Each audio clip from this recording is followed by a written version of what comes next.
안녕하세요. 손동목입니다. 반갑습니다. 다른 분들이 다 답변을 달았기 때문에 제가 굳이 답변을 달 필요가 없는데, 그래도 이 질문 답변 코너가 제가 운영하는 것이니까 제가 조금만 종합해서 말씀을 드리겠습니다. 아이가 지금 글자를 잘 못 읽는데 이미 밑에서 다 다른 분들이 말씀을 해주셨네요. 책을 많이 안 읽은 것 같아요. 어머니께서 많이 안 읽어주신 것 같아요. 글자를 많이 봐야 글자를 알게 됩니다. 시계를 많이 봐야 시간을 알 수 있고요. 많이 해봐야 그걸 알게 됩니다. 이 아이는 아직까지 책을 제대로 읽지 않았기 때문에 글자를 잘 못 깨칠 겁니다. 물론 과거에는, 그러니까 어머니 때나 우리 때 같은 경우는 그렇게 책을 많이 읽지 않았겠어요. 학교 가기 전에 이제 글자를 깨치고 가는 아이도, 글씨가 다 깨치고 가는 아이도 뭐 그렇게 흔하지 않을 정도로 그런 시기가 있었습니다. 그래서 그때는 1학년 때 글자부터 가르쳤었어요. 그리고 저도 1학년 입학하자마자 가나다라부터 새로 배웠던 기억이 납니다. 다 같이 그랬을 때는 큰 문제가 없었어요. 하지만 지금은 대부분 초등학교 1학년이 글자는 다 알고 있다는 전제하에서 진도를 나가기 때문에 한글 정도는 모르면은 아이 수업 진도 따라 나가는데 문제가 생길 수가 있습니다. 그래서 지금은 기본적으로 한글 정도 익혀야 되는데, 그 익히는 방법이 과거와 같이 우리가 학교에서 배우는 것 같이 기억에 아가 있으면 가 이런 식으로 하다가는 아이들이 따라오지를 못할 거예요. 재미가 없어서요. 어머니가 그런 식으로 가르쳤을 때 아이는 그걸 왜 배워야 하는지 모르니까요. 아이한테 글자 알고 싶어하는, 글자를 너무너무 읽고 싶어하는 그런 마음부터 들게 만들어야 됩니다. 글자를 가르치는 것이 아니라 책을 정말 좋아하게 만들어야 돼요. 그래야 책 속에 있는 글자가 관심이 있습니다. 근데 그 글자에 관심이 없나 봐요.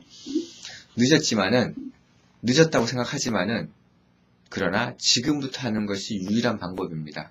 그리고 지금부터 한다고 해서 사실상 늦은 것도 아닙니다.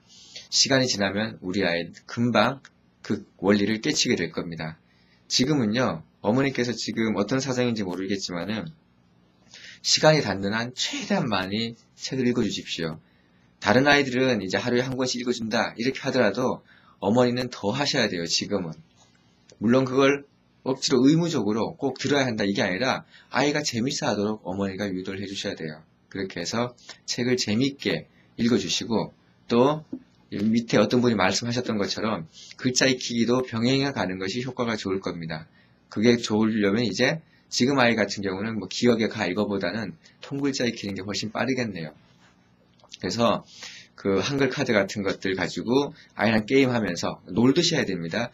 놀듯이 놀이를 통해서 아이가 그것을 알아냈을 때 엄마가 아낌없이 칭찬을 해주면서, 야 그거 맞았네, 야 저거 그거 어떻게 알았어, 야 너 벌써 맞췄니, 야 그거 한 3번 보고 맞췄네, 야 너 진짜 한글에 관심이 많구나, 이렇게 칭찬해가면서 아이랑 같이 한글 게임, 한글 놀이를 하는 것도 괜찮습니다. 한글 놀이, 즐겁게 놀이하고, 그리고 즐겁게 책 읽어주고, 그거 외에 방법이 없습니다. 그렇게 해서 아이에게 느긋하게 지금 당장 어떻게 머릿속에 집어넣는다고 하더라도 다 들어가지 않으니까 최대한 많은 양의 책을 보여주고 자연스럽게 놀면서 그 글자 하나하나 통글자를 익히고, 통글자를 어느 정도 알게 되면은 그 다음에 글자의 한글의 원리를 가르치겠다라는 생각을 가지고 지금부터 바로 시작을 해 주십시오. 이번 몇 달, 한 2달, 3달 남은 이 방학 동안에 해주셔서 아이가 입학할 때쯤 되면은 그래도 글자에 대해서 관심을 가지고 빠르게 배워나갈 수 있는 기본적인 어떤 능력을 갖춘 상태에서 입학할 수 있도록 어머니께서 도와주시길 바랍니다. 학교 유예는 다른 문제가 없이 이것이 문제라면은 학교 유예하는 것은 올바르지 않다고 생각합니다. 한글을 몰라서 학교 유예를 하면은, 그럼 이 아이가 몇 달 후에 한글을 깨치면 그 다음부터 이 아이는 그 학교를 유예함으로써 생기는 다른 어떤 좀 불편한 것들 훨씬 더 많이 겪게 될 거예요. 단지 이것 때문이라면은 절대 유예시키지 마시고요. 이번 몇 달 남은 12월, 1월, 2월 동안 아이와 함께 책 속에 풍덩 빠질 수 있도록 그런 경험을 아이한테 하게 해주십시오. 마치겠습니다.